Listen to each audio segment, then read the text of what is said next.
O comboio saiu do grupamento de fuzileiros navais rumo à esplanada dos ministérios. Percorreu 4,5 km. Às 8h25, o presidente Bolsonaro estava pronto, esperando no alto da rampa do Palácio do Planalto. Às 8h30, o comboio de veículos militares passou em frente à Praça dos Três Poderes. Tanques, blindados, caminhões e jipes. Ao lado de Bolsonaro, o ministro da Defesa, Braga Neto, o chefe do Estado-Maior das Forças Armadas, general de Exército Laerte de Souza Santos, e os comandantes da Marinha, almirante de esquadra Almir Garnier, da Aeronáutica, tenente brigadeiro do ar Carlos de Almeida Batista e do Exército, general Paulo Sérgio Nogueira de Oliveira. O ato não estava na agenda oficial de nenhum deles. Pelo menos 14 ministros do governo também estavam, além de parlamentares, como o filho do presidente, senador Flávio Bolsonaro, e o líder do governo na Câmara, Ricardo Barros. Os presidentes do Supremo Tribunal Federal, Luiz Fux, da Câmara, Arthur Lira, e do Senado, Rodrigo Pacheco, foram convidados por Bolsonaro, mas não compareceram. Um militar subiu a rampa e entregou ao presidente um convite para assistir à demonstração operativa da Operação Formosa 2021 no dia 16 de agosto. Esse treinamento da Marinha em Formosa, Goiás, a 80 quilômetros de Brasília, é feito desde 1988, mas, pela primeira vez, contará com a participação do Exército e da Aeronáutica.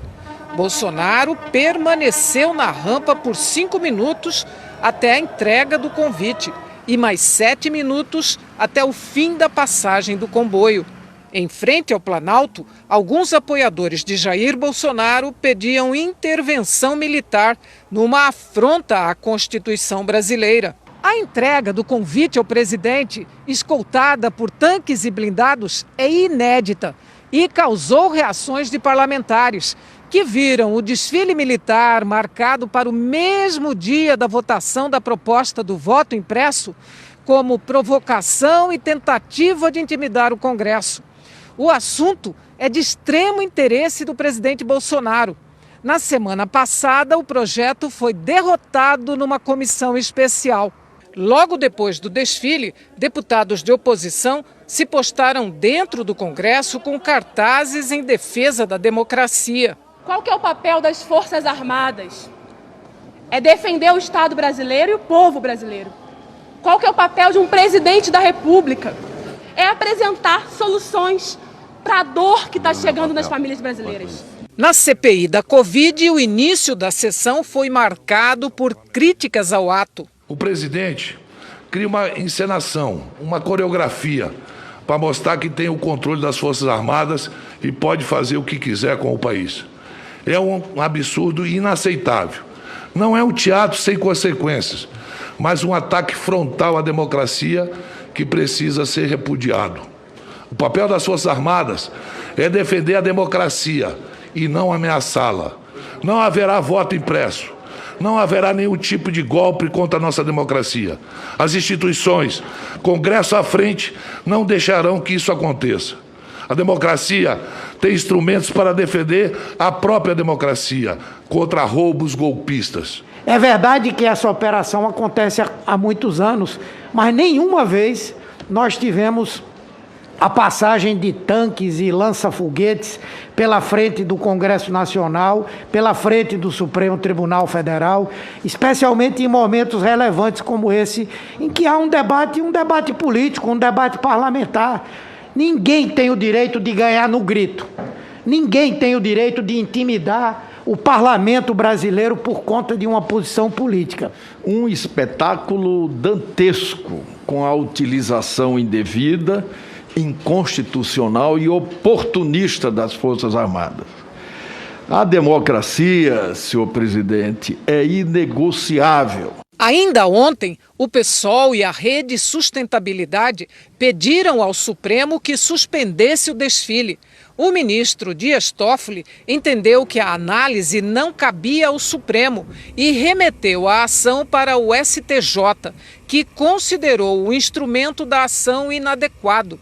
Diante das reações negativas, ontem à noite a Marinha divulgou uma nota para afirmar que o desfile já estava agendado antes de a votação na Câmara ser marcada e que os dois eventos não tinham relação.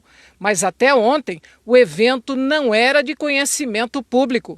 Hoje, o comandante Almir Garnier repetiu o argumento. A questão das críticas, me parece que houve, o presidente Lula já definiu isso. Foi uma coincidência de datas que nós não tínhamos como prever. Na verdade, o Congresso marcou na data que a gente já tinha programado uma votação para hoje. Então, talvez isso é que tenha criado um pouco de ruído, né? Porque, no final das contas, as Forças Armadas são extremamente cumpridoras da lei, da ordem, e não há nenhum motivo para... Quando se fala em tanque na rua, fala-se de outra coisa, né? Tanque na rua lembra tanque para conter manifestações, não é nada disso, né? Houve uma passagem de um comboio e uma prestação de contas à sociedade, dando visibilidade ao exercício que está sendo conduzido e tradicionalmente é conduzido. O ministro do Gabinete de Segurança Institucional, Augusto Heleno, também negou qualquer intuito de provocação. Esse desfile está previsto no plano de instrução da Marinha, eu garanto que desde o início do ano. Ministro. E não dá para mudar determinadas coisas. É o que eu estou dizendo, é um exercício caro, planejado com antecedência, e não havia nenhuma intenção de fazer provocação, de fazer uma demonstração de força, nada disso. Os veículos militares ainda ficaram algumas horas estacionados na esplanada dos ministérios. No fim do dia, todos já tinham ido para Formosa. O desfile militar desta terça-feira foi abordado também pelos presidentes das duas casas legislativas. Eu falei ontem que nós estamos numa democracia e eu disse ontem que não é usual, muito embora a questão da operação de Formosa ela aconteça desde 88, nunca houve um desfile dos veículos bélicos pela esplanada, não é?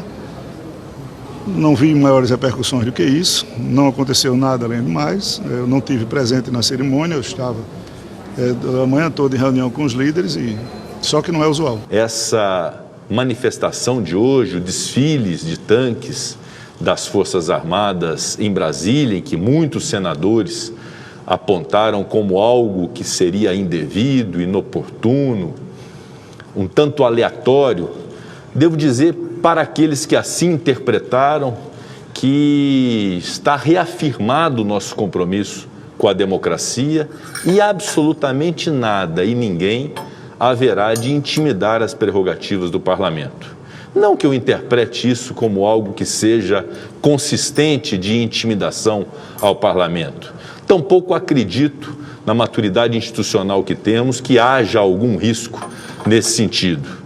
Mas temos que afirmar e reafirmar sempre, para todos quantos sejam no Brasil, essa nossa responsabilidade cívica com a obediência à Constituição Federal, que foi concebida em 1988, inclusive por parlamentares, alguns que aqui estão no Congresso Nacional, e que esta próxima geração de políticos tenha a obrigação de obedecer e preservar.